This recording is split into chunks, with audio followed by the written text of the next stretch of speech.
let me just, first of all, thank you for being here. I know Saturdays are days when people try to get errands done and have a lot of things related to family. And so the fact that you're here says a great deal about your commitment to civic involvement. Obviously, you're concerned about the future of the state. And so I thank you for being here. I'm sure there will be a lot of questions. So let me just start out by saying there's a fair amount of material in here. So I'll try to go through it pretty quickly. There are handouts that everyone has, and if not, I think we did not run out. I hope we did not run out. If we did, we can certainly send you by email the PowerPoint so that you'll have a little more detail. It is hard to imagine the breadth and the depth of a $141 billion budget. When I go into classrooms to talk to children, I'll write it out with all of the zeros, which is really impressive. So if you ever want to really get a sense for it, put all those zeros in. There's a lot of them. And so there's a lot of things that the state government is involved in. Some would say perhaps too many things, but it is what it is, and New York has evolved to be a highly involved state and state government when it comes to a whole assortment of things. You'd guess the obvious one, corrections, hospitals, education, but we're involved in the licensing of professionals. We're involved in all kinds of permitting, et cetera. So the budget is a representation of priorities. It is also difficult for any one individual to fully grasp all the elements of it. I'm sure if I call the Division of Budget and talk to the director of the Division of Budget and asked about a specific line item, she, I forgot, we've just changed, a new budget director. She would say, she may know it. She may also say, let me get some staff involved. So one of the things I just will say at the outset, so I'll lower the bar, if you ask specific questions about a lot of things, I may not know the answer. So we have here a number of members of my staff who I will point out. But if there are any questions, we'll take notes, and we'll be happy to get back to you about specific things that I may not be aware of. It's also, and I can get into it, give you a little bit of a sense of what's going on in terms of process, which is always important. But let me start with the PowerPoint. And I think, Sean, it's probably you're going to have to do it for me because yeah, that's good. So the budget gets sent to us by Constitution, and this goes back to the 20s. Prior to the 1920s, the state budget was really created by the state legislature. Individual department heads would come to various committee chairs, and they would work on appropriation levels by legislative process. And there was a big reform movement. And in the 1920s, there was a constitutional amendment which changed the budget process. So now the budget gets submitted. It's really called the executive budget because the governor has most of the leverage and most of the influence in this. And so the governor submits a budget to us. Depending on the year, it comes either the middle of January or, as in a year like this, which follows a gubernatorial election no later than February 1st. And actually, the governor released it this year earlier than he was required to by the Constitution. He sent it to us on the 21st of January. The budget, which I'll get into, is then, there's a number of things in process, and I'll just walk you through very quickly. The first sort of major hurdle to get over, and this is a relatively recent development in the budget process. In the past, the Senate, the Assembly, and the governor would all haggle about how much money they thought the budget proposal would generate. So you have a certain percentage of income tax. You estimate what you think that income tax will generate based on economic activity that you expect the state to have. So much of this is very sensitive to economic trends. Unlike local governments where a property tax bill is sent to you, obviously there's some people who don't pay it, but generally you have a much more secure idea or predictable way of knowing the budget. So several years ago, we decided rather than having ongoing fights between the three parties, the Senate, the Assembly, and the governor about how much money was available, we created a revenue a forecasting system that was a consensus system. So by March 1st, the executive and legislature will come together and agree on what the revenues are going to be. So the Assembly will have its version, the Senate theirs, and the governor his opinion on what it will be, and then we work out an agreement. If we don't, then the state comptroller is brought in to essentially give us the number that we have to work with. So we have a new number. The number essentially said that given the governor's tax proposals that he sent to us, we take it on its face. We can change it, but based on what we know at that point in time and what he's given us, that there's roughly about $200 million more that we expect will be generated by the governor's tax proposals than the governor included. And that was in a three-way agreement, so that happens around the middle of March. And for the Assembly, this Thursday, we will pass a resolution. The Senate will pass one this week as well. I'm just not sure which day this week they will do it, but they will do it. And the resolutions are essentially our statements collectively in each house of what disagreements we might have with the governor on specific items, on large items, and so we will pass a different version, in a sense, of the budget than the governor sent to us. The Senate will do the same. So you will end up with, somewhere in the middle of March, 3 different versions of the spending plan, and then we work the following several weeks until hopefully March 30 or 31st. We will have an agreement between the 3 parties and pass it, and then some parts of the budget will need to be signed by the governor, others will not. I won't bore you with the details. If the governor sends us a budget bill that doesn't get changed, then if we adopt it as is, he doesn't have to do anything to it. But typically, he'll have to sign pieces of it. He does have, in New York, unlike the federal government, the governor has pretty broad line item veto powers in the state of New York. So that's sort of just generally the process. And what I'll be talking about in large measure until near the end of this presentation is the governor's proposal. The Assembly's resolution on Thursday, when we pass it on Thursday, we'll make it public Monday night, but we'll pass it on Thursday.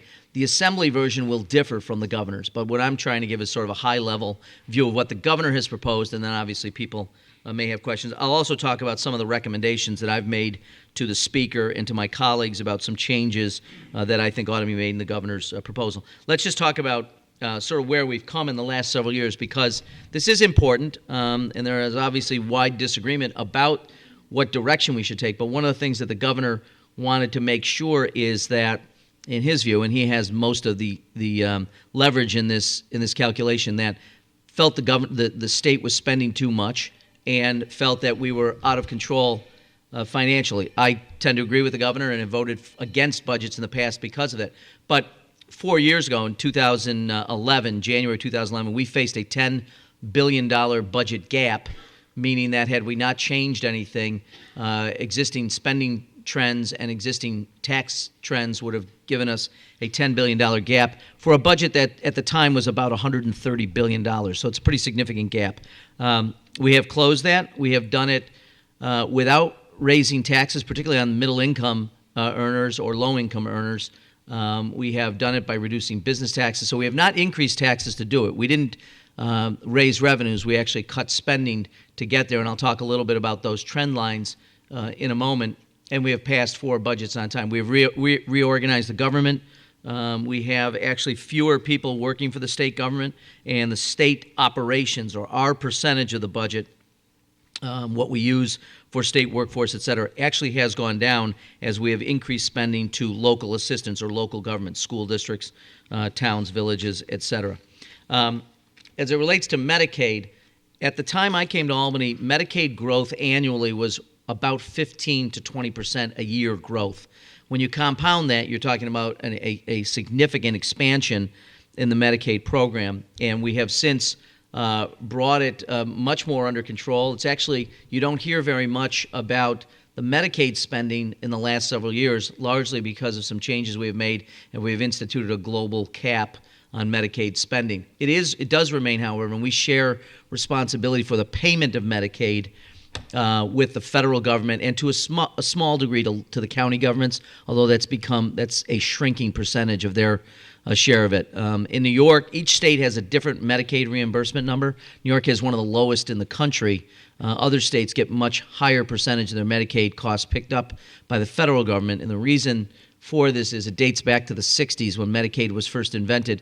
New York was a much wealthier state, and the federal government has not recalibrated to reflect somewhat the decline in New York's economic fortunes. So we get about 50% of our Medicaid dollar gets paid for by the federal government, however. Economic development has changed. One of the things that we have done is we've created regional systems. So instead of the governor's office or the Empire State, which is our economic development arm, making all the decisions about which programs to invest in, the governor created 10 regional councils Joe Robach and I are the two representatives from the legislature on the Finger Lakes Regional Economic Development Council. And this is a competitive process. Every year people compete, the different regions compete. We have to focus on transformational projects now, things that are really important to trying to spur our economic fortunes forward. We do have a increased fiscal outlook. We have been raised to the highest credit rating since 1972 by the three rating agencies.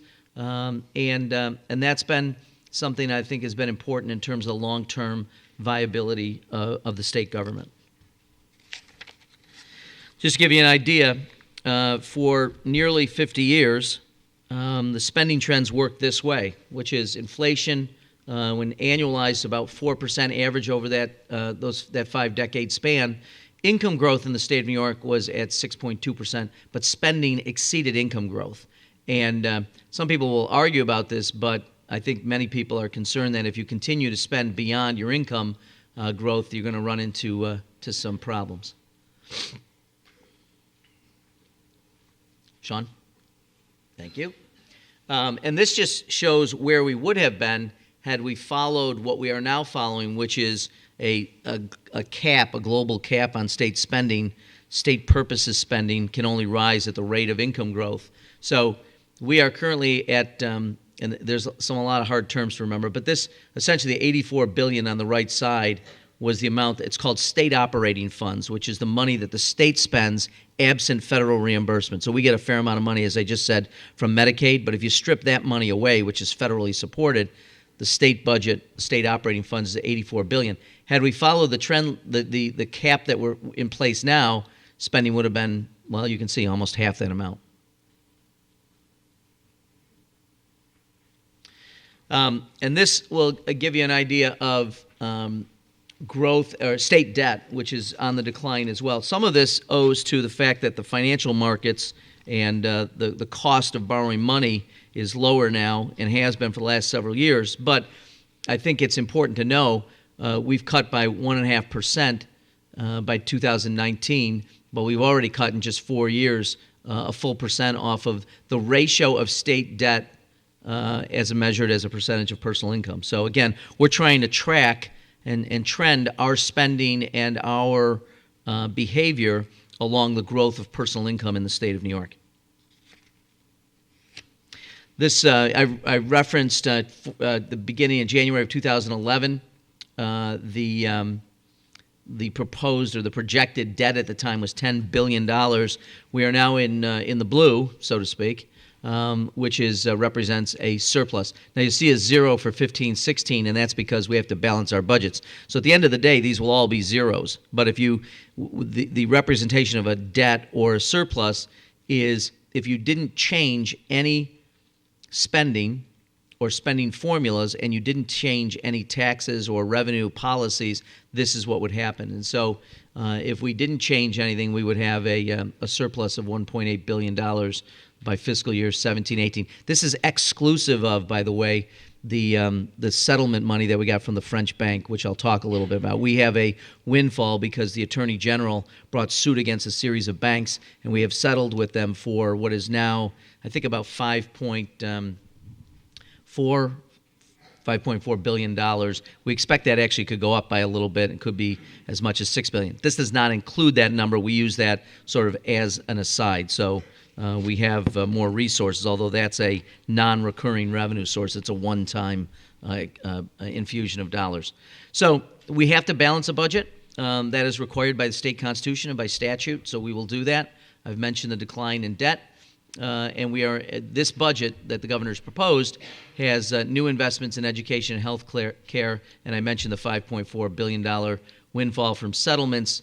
There has been a push by some folks to use some of that money to enhance certain recurring operating costs. For instance, putting more money into education formula, putting more money into other things that will be recurring expenses. The problem with that, of course, is once the money's gone, you have the expense still built into your base, but you don't have the revenues any longer. So we've been primarily talking about using it for infrastructure, and I'll talk a little bit about that.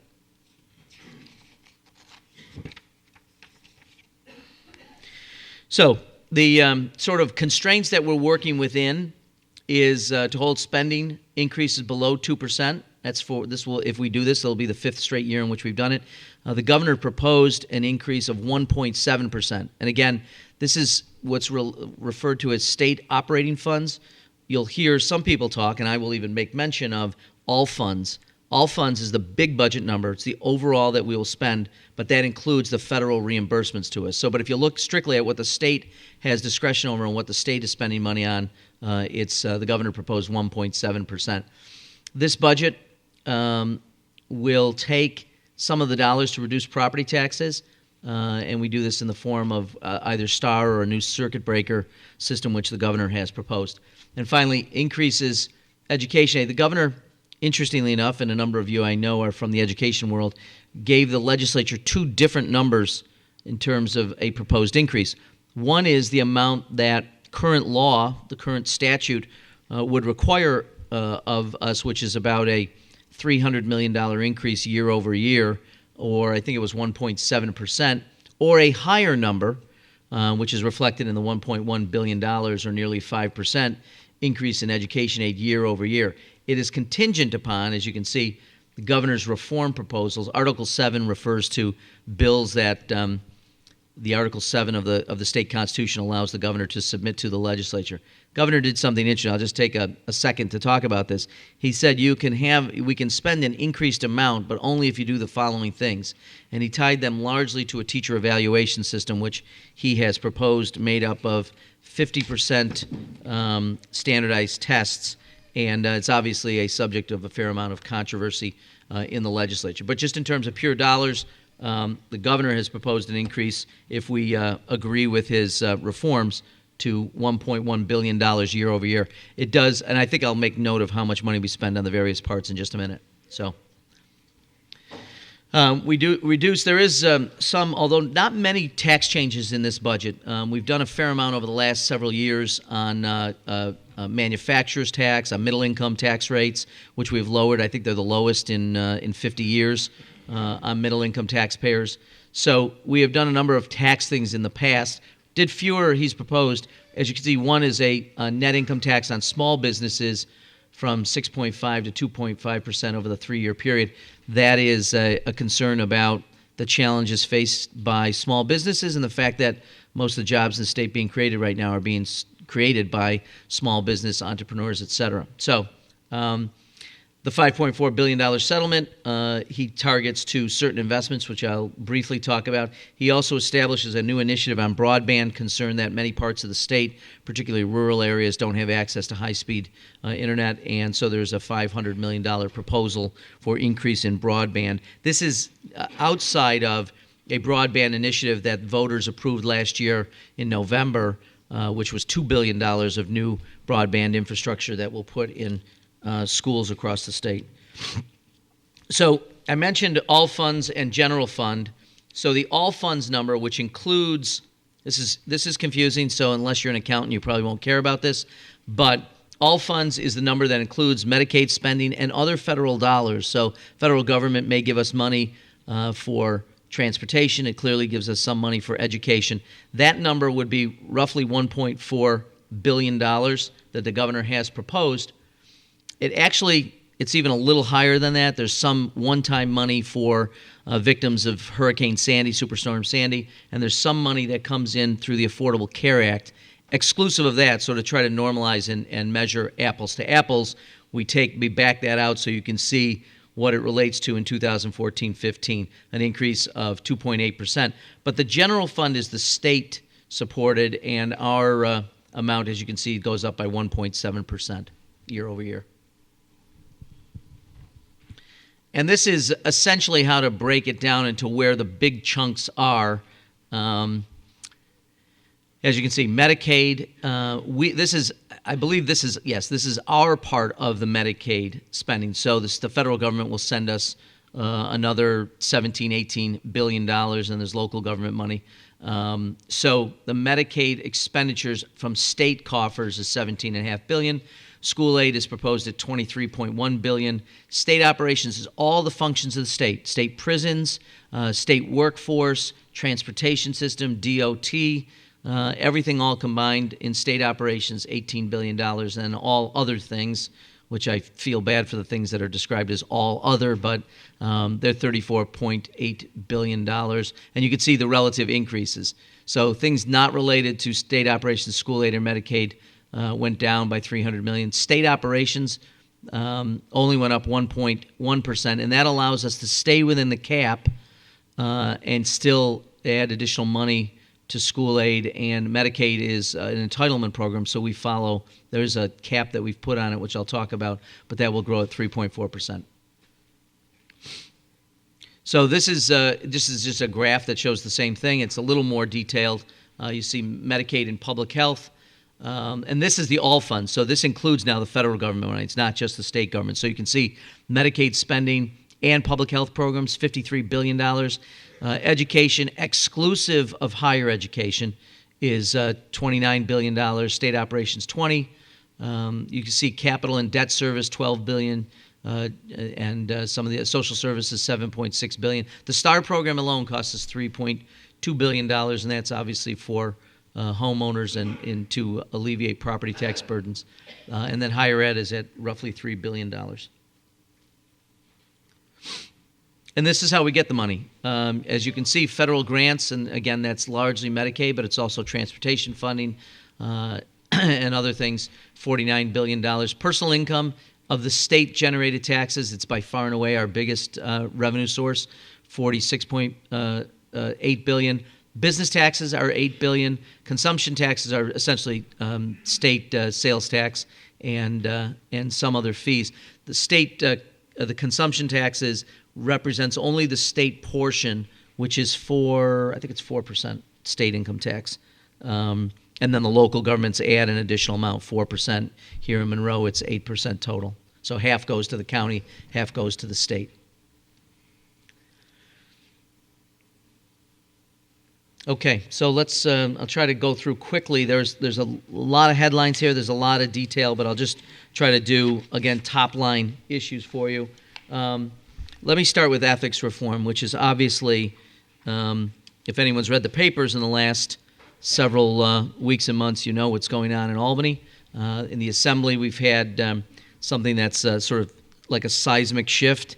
The Speaker was forced out. His resignation was actually asked for and received after he was indicted under federal charges. That trial is ongoing. He insists he's going to be exonerated, but those of us in the Assembly could not have moved forward while he was under a cloud, so we had him removed. But there are three things that will happen, I'm pretty certain, before the budget is done. This will be something that we're very close, I think, to getting in terms of an agreement with the Senate and the governor. They come under three basic buckets, the reforms. As it relates to ethics of legislators, there may be other things that relate to election financing, et cetera, but these are as it relates to legislators. The first is income disclosure, much more disclosure of outside income. Most of the members of the legislature don't really have substantial outside income anymore, but there are a number of people who do. Most of them are practicing attorneys, so this relates to the disclosure of who their clients are. This is a little bit sensitive only in this sense that in the United States, we have a attorney-client privilege, and so we butt up against that judicial or canon of ethics, and the states need to make sure that legislators who are practicing law aren't self-dealing. And so we will have much more stringent disclosures. It's not made the attorneys in the legislature very happy, but we feel there's an imperative to do that. I think there will be a way of making sure that on sensitive matters, so if you handle certain things that are sensitive personally but don't have an impact on the state, we will make sure that material is protected, but it will be disclosed to the state's ethics panel. Per diem reform. This is one of these that I don't want to get into the weeds too much, but under state law, legislators get, as anyone in business would do, if you're traveling and away from home, you get an allowance for or reimbursement for cost. The state legislature has typically done it through an allowance, a daily allowance. If you spend more, that's your problem. If you spend less, you still get the daily allowance. The problem has been primarily legislators are on the honor system, meaning if I have a meeting with the governor's staff in the middle of July and we're not in session, if I travel for that meeting, I claim an allowance. Typically, and this is true of the vast majority of state legislators, don't abuse it. They come during session. They may come a handful of times during the off session for legitimate business. Some have taken advantage and come to Albany far more times than is probably necessary. So we're going to change that system to eliminate the chance of people doing that.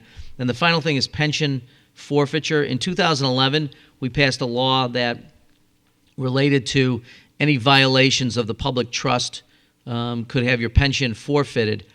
The reason it affects only people from 2011 forward is because the state constitution does not allow a look back or a change on existing beneficiaries of the state pension system. So what we're going to do is we're going to propose a constitutional amendment which would put legislators elected before, or anyone who was in state service or local government service prior to 2011 would subject them to the same forfeiture rules as anyone who was entered into state service 2011 and beyond. So this would affect someone like myself, or, I don't know, Bill, you're probably okay. You're probably already affected by it under pension forfeiture rules. So we will make those into conformity, and those will be the big reform items that I think will be contained in the budget itself. It's not a budget item, but I think everyone feels strongly that we will do it as part of the budget. I mentioned the tax cut for small business property owners and renters. That's in here, most of it related to the property tax circuit breaker. That's the property tax credit. The executive has proposed, the governor has proposed a credit which would total $1.7 billion over the next 3 years. It's eligible for income of $250,000 less for homeowners, or $150,000 or less for tenants. And it will apply to those municipalities which stay within the tax cap and are so-called tax cap compliant. And then I mentioned the reduction of the income tax on small businesses. There is and this has been talked about a fair amount, the governor proposes additional funding for the regional councils that I talked about. It's $750 million is the amount for the year. So if you're one of the high-level winners, you could expect to get about $100 million in your region for economic development projects. And if you're not one of the high-level winners, you get an award typically of around $70 or $80 million. The governor has added to that this year by calling for a $1.5 billion upstate revitalization fund. And this is so-called the response to the Buffalo Billion. The governor several years ago made the decision that the city of Buffalo and the surrounding region was doing so poorly economically and had done so poorly for so many years that he would invest $1 billion over a period of years that truthfully haven't gotten anywhere close to $1 billion. But what it did, in his mind, is it brought in a lot of private investment. And actually, there's far more private investment now in Buffalo relative to the public investments. And in the governor's opinion, that sort of intensity and that intense commitment to funding was responsible for what people are now acknowledging has been a pretty significant turnaround just a few years in Buffalo. And when you talk to I talk to my colleagues who represent the Buffalo region, they acknowledge that Buffalo is on the comeback trail. So what the governor wanted to do is he is a fan of competition as a way to focus people on priorities. So he set this up. The Upstate Revitalization Fund will be $1.5 billion. It is in addition to the regional economic development money of $750 million. This will be awarded to 3 regions. There are 7 that can compete. Buffalo is not eligible, obviously, because they've already received an injection of capital.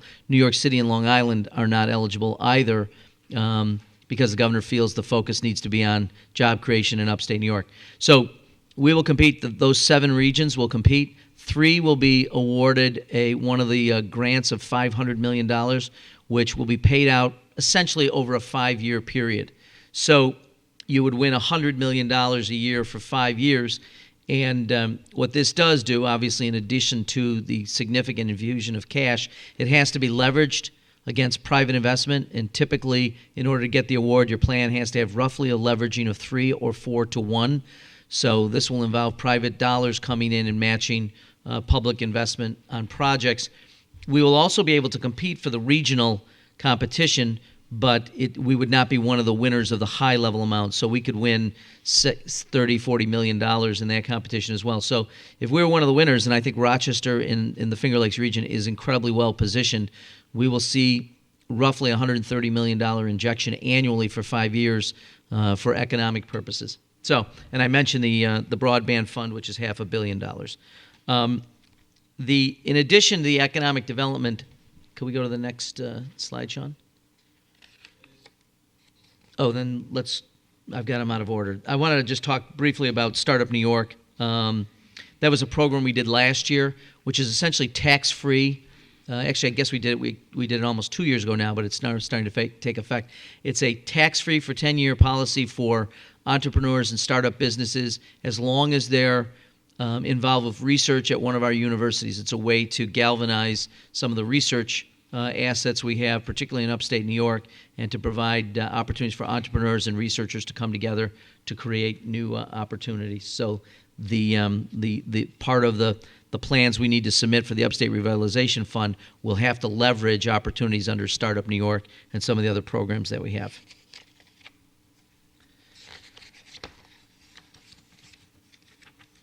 Okay. The Global New York, this is part of the governor's proposal to do more with global competition and international opportunities for New York businesses. So he's proposing the establishment of a $35 million Global New York Development Fund. As I said, provides grants and loans to small and medium-sized businesses who haven't really had a chance to participate in the international marketplace. And I mentioned the $750 million in Economic Development Council grants, maintains levels of $150 million in capital grants and $70 million in state tax credits for the councils to apply for. We do this now through something called the Consolidated Funding Application. So we have not-for-profits and businesses and people who have opportunities to create jobs submit a consolidated funding application. It's on the governor's website, Empire State Development website. And this was a way to replace what was called the old member item system or pork barrel funding that legislators were doing. Now all goes through these regional economic development councils. There is, as I mentioned, additional proposals for school aid funding. So I mentioned the $1.1 billion is the high number that the governor has proposed.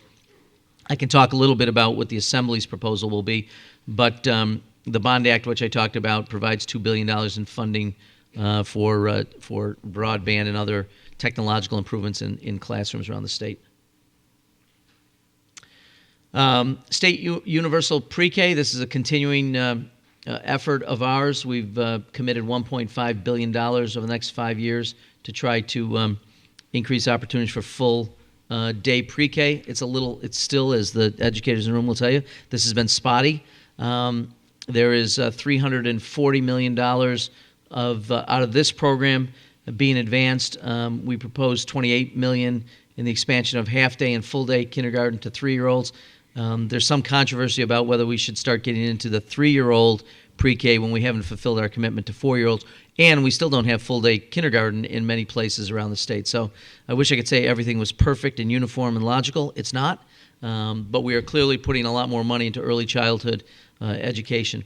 The governor's also proposed funding $50 million for supporting turnaround strategy for failing schools. Obviously, this is very controversial. The creation of a teacher residency program, master's teachers program, and expansions of the pathways in technology, the so-called P-Tech courses in some of our area high schools. We have some additional dollars that the governor's proposed in higher education. We're hoping to expand. He's hoping to expand and launch another round of the SUNY 2020, which is an investment in SUNY. There's also a corresponding CUNY 2020 for the City of New York system, funding $110 million for SUNY 2020 grants, $55 million for each university system, so it's $110 for the two combined. This involves capital improvements, et cetera. We have proposed the DREAM Act, which is an opportunity for children who were brought to the United States who are not legal citizens because their parents weren't. They have gone to school in the public system, but then when they get to go to college, they're not eligible for tuition assistance. The governor proposes to put $27 million in the budget to allow them to participate in the TAP system. There is a program for reduced or for loan forgiveness for some extent for students who are graduate from college and continue to live in New York. This is a way to try to reduce the terrible cost of student higher education. I'll just talk about the Medicaid cap very briefly because I want to move through these and allow more time for questions. We several years ago, I mentioned the Medicaid was growing at double digits annually, which compounded was unsustainable.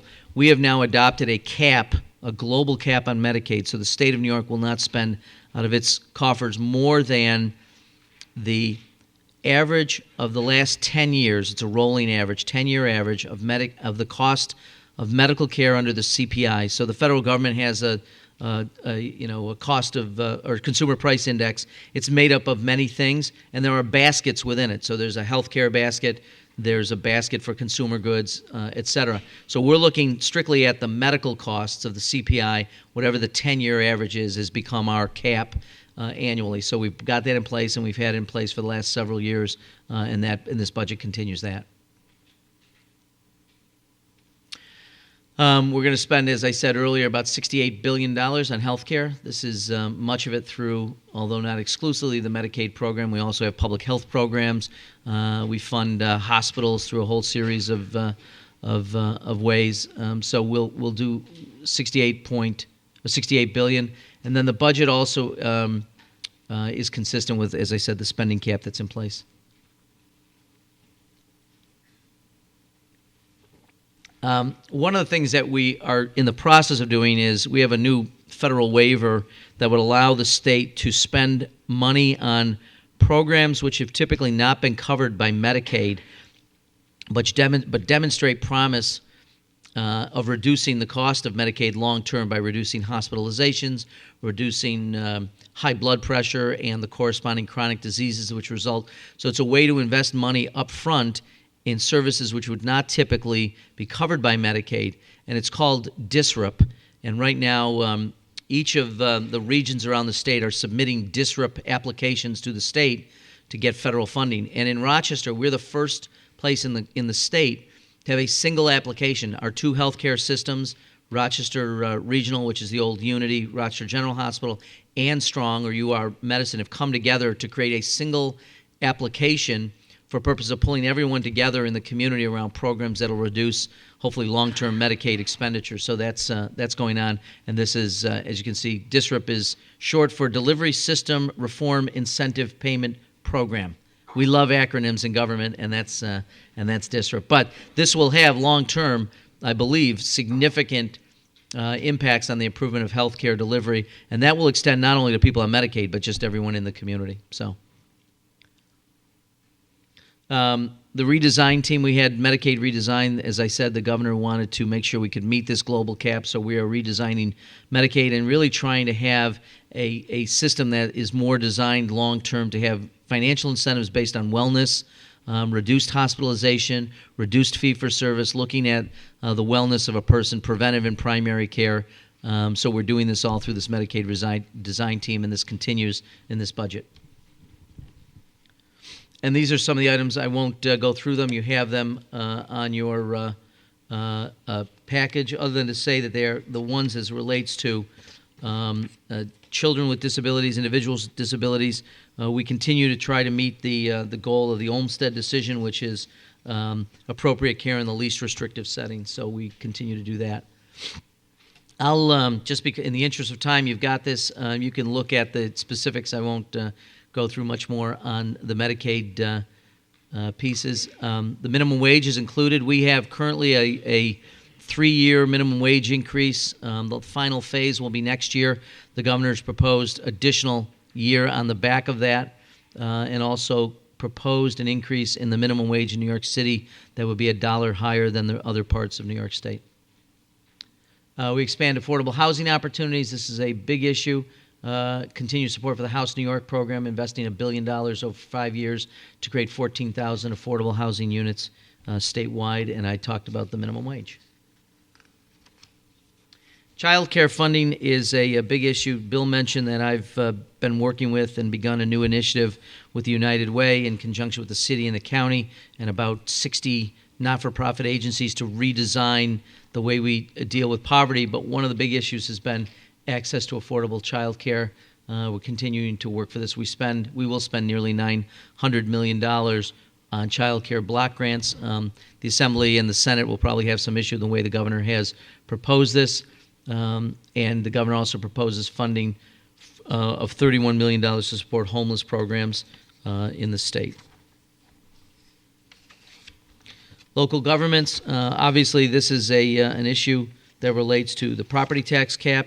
When people talk about what the governor's doing, he's proposed $150 million in special funds to try to help with the consolidation of government, transformational grants, citizen reorganization empowerment grants, citizen empowerment tax credits, local government efficiency grants, and fiscal restructuring board awards. This is part of our effort to try to consolidate services.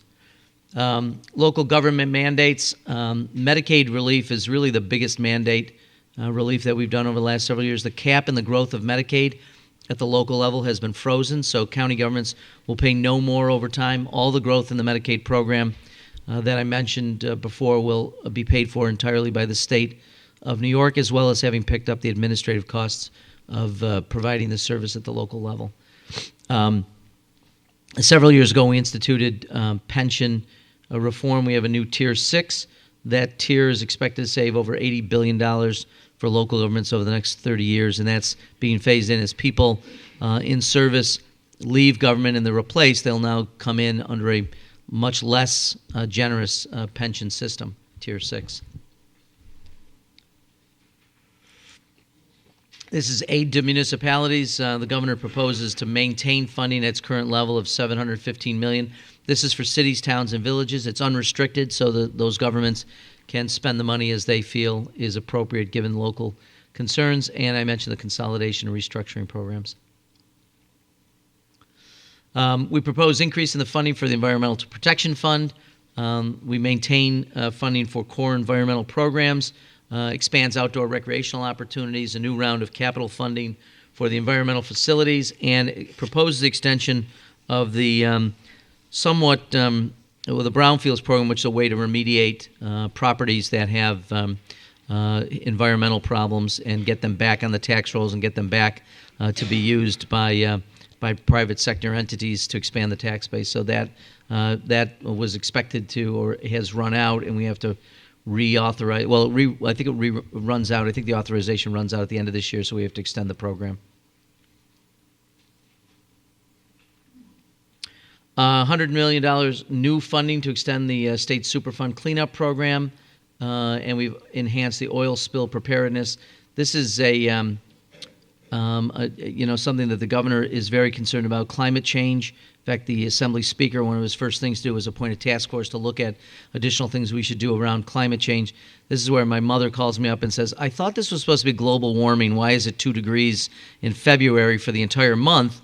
And I say, well, we call it now climate change. But the truth is, we've had 100-year incidents each of the last 4 or 5 years. Things that are not supposed to happen except once every 100 years are now happening with greater frequency. And the governor has, to his credit, really focused in on this. So the oil spill preparedness deals with not only the transportation of oil and spills that can occur, but also emergency preparedness. So we've put more people into the Division of Homeland Security to begin to make sure that we're prepared for eventualities caused by natural disasters and otherwise.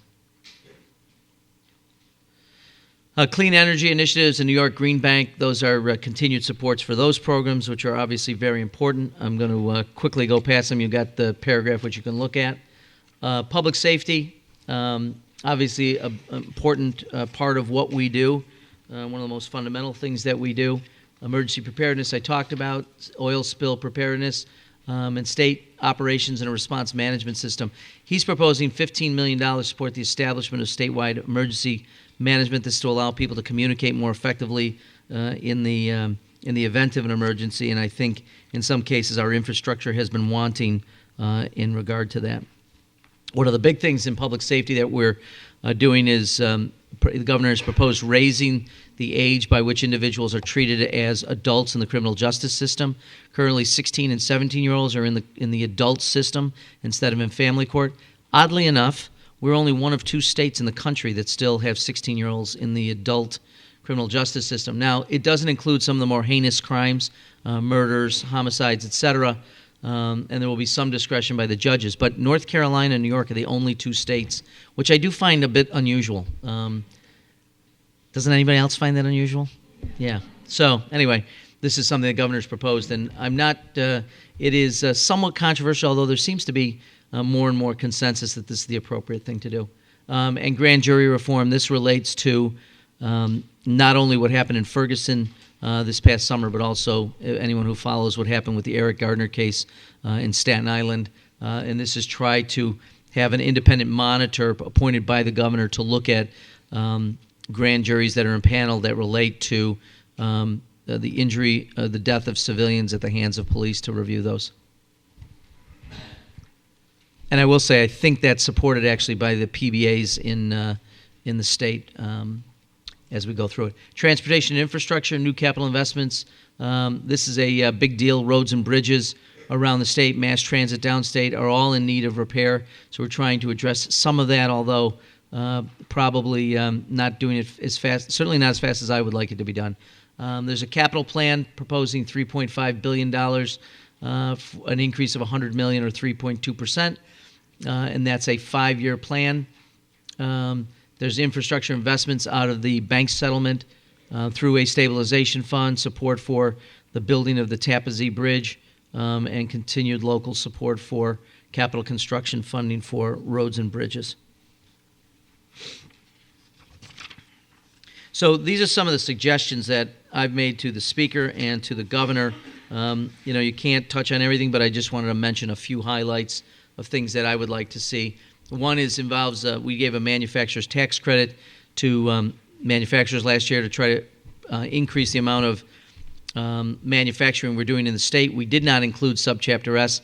This is something I've recommended that the Division of Budget and the Governor and the Legislature look at doing to expand the number of manufacturers who would be eligible. This is the second one relates to a new development in Batavia, which is oddly enough situated between Rochester and Buffalo, but we have an opportunity to have 1,000 new jobs as a result of some of the investments we've made in a new advanced manufacturing plant. This will provide jobs for Buffalo and Rochester region. These are high-level, high-paid jobs. Obviously, there's construction jobs and service jobs as well. This is what we think would be similar to, although not as big as, the nanotech development up in Albany, which has done wonders for their economy. So this is a project which we're trying to fund Project Eagle as a part of that. Graduate medical education. This is something that we're encouraging the state to do. Currently, we fund it, but it's unpredictable. And one of the reasons we have such a high-quality healthcare system in Rochester because the University of Rochester and to some degree General have outstanding teaching programs, so we want to make sure there's state support for that.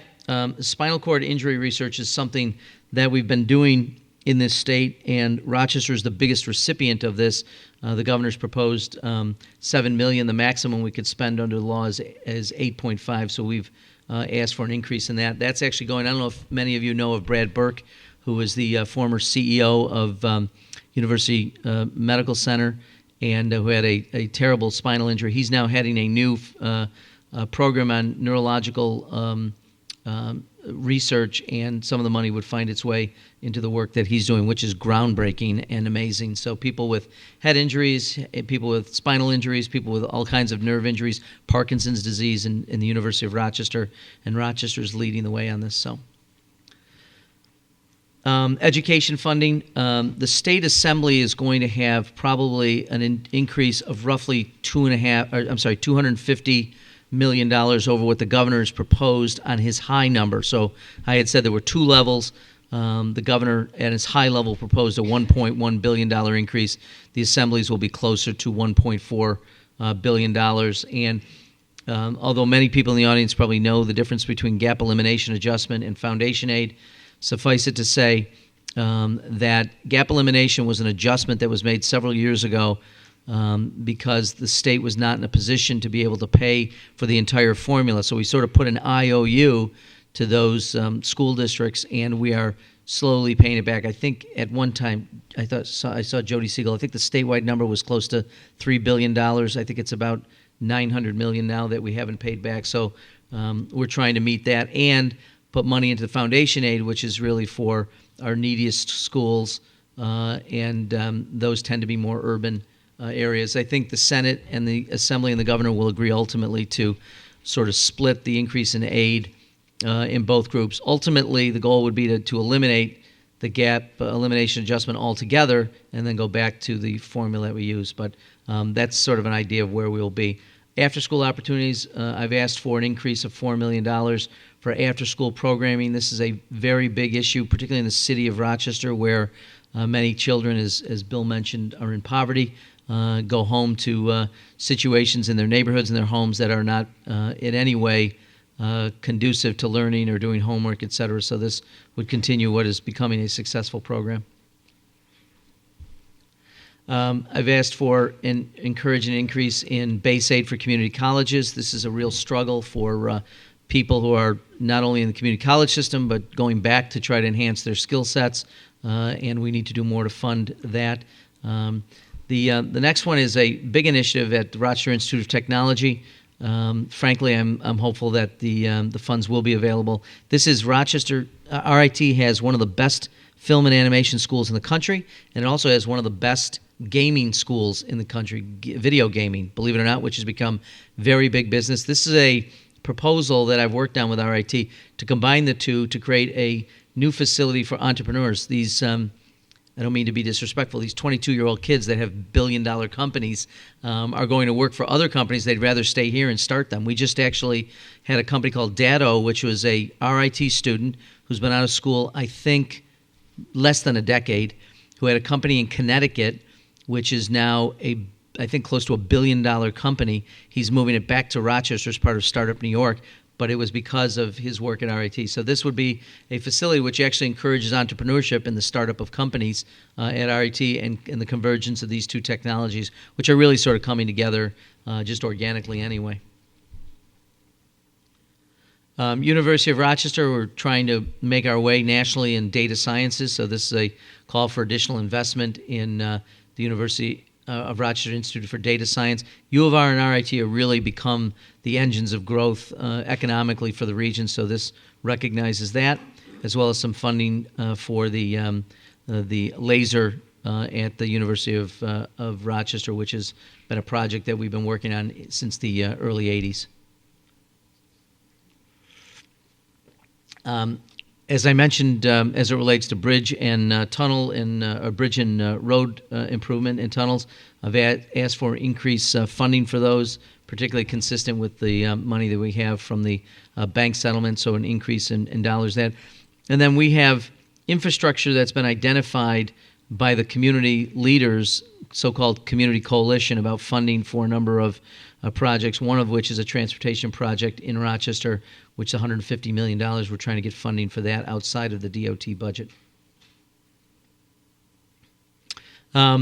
This would support, the first item here would support the work we're doing on anti-poverty, which I'm happy to talk about in greater detail, but it's probably not the venue to do that. But suffice it to say, we're working very hard at trying to create an integrated system to provide support, not more money, but to have better outcomes than we currently have, which is very poor, to say the least. The one at the bottom is we're asking for an increase on an elder abuse prevention program. This is a pervasive problem. Many times older people abused by members of their family.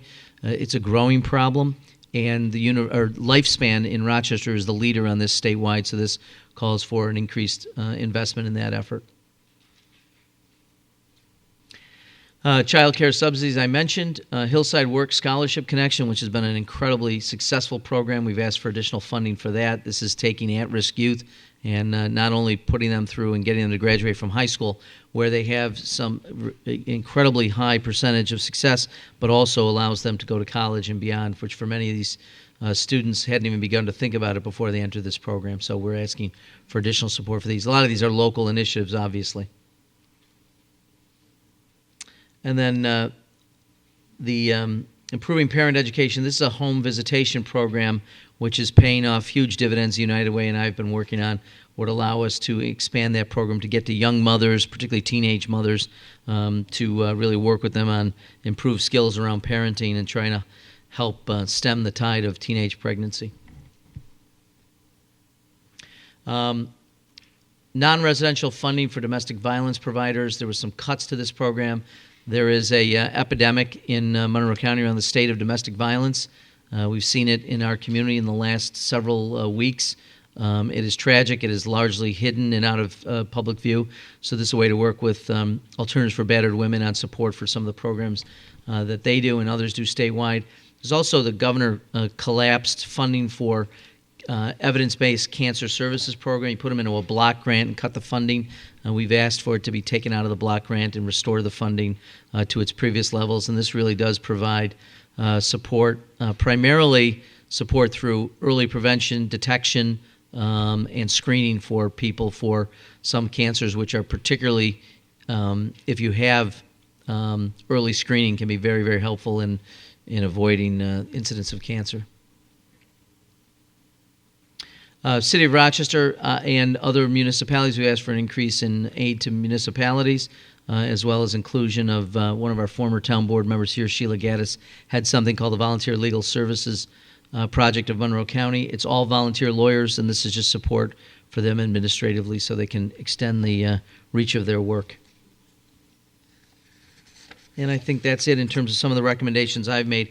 Obviously, I'm, as the majority leader, we could probably turn the lights up, I'm involved in conversations with the governor, the speaker, and my colleagues daily, as well as my Senate colleagues. So there's a lot more conversation. But that gives you an idea and, an hour's overview at a high level of what's being proposed. And as I said, we have about 3 weeks left to try to finish this. Just one note, the legislature is constrained not only by the Constitution, but a number of court cases that occurred within the last 20 years that gives more power beyond the Constitution to the executive in budget making and restricts our ability to make significant changes.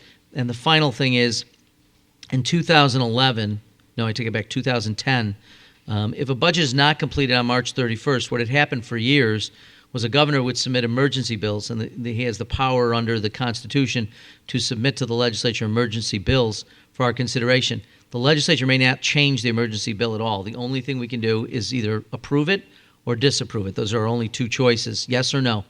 So in 2010, after a protracted impasse with the legislature, David Patterson, who was then governor, said, I have an idea. I'm going to submit to the legislature an emergency bill which contains all of the spending for the year and all the programs I want. And the legislature had the choice then of shutting the government down or accepting his proposal. He did scale it back, but in doing that, the legislature essentially ended the impasse because the governor forced us to. That has now become the precedent. All subsequent governors, well, there's only been one subsequent governor, but all governors in the future will know that on March 31st, if there isn't an agreement, a three-way agreement, that he or she can submit an emergency bill which contains essentially an annual spending plan, because the Constitution doesn't say or doesn't describe in any way what that emergency bill could be. The practice had been 2 weeks at a time. Patterson changed the dynamic, so that gives actually more leverage to the governor, because the legislature now knows that on March 31st, if we haven't agreed on a three-way budget, that the governor could impose one by simply requiring a yes or no vote. We could vote no. The problem with that is then it essentially doesn't pay prison guards, it doesn't pay hospitals, it doesn't do anything. You're not authorized to spend a penny without the legislature's authorization. So, and since your choice will be yes or no and you can't amend it, that's sort of become what we term in Albany the nuclear option. So the governor has a lot of influence here, and we don't like nuclear options of any kind. So we're trying to work very closely with the governor and our colleagues in the Senate. I spoke to the governor this morning about a number of things. I try to talk to him almost daily and give him my impressions of where we should be and what we should be doing and where we disagree, where we agree, and how to try to find consensus. So I talked a little more than an hour. Well, actually, I probably didn't, because I started a few minutes late. So now it's your chance. We have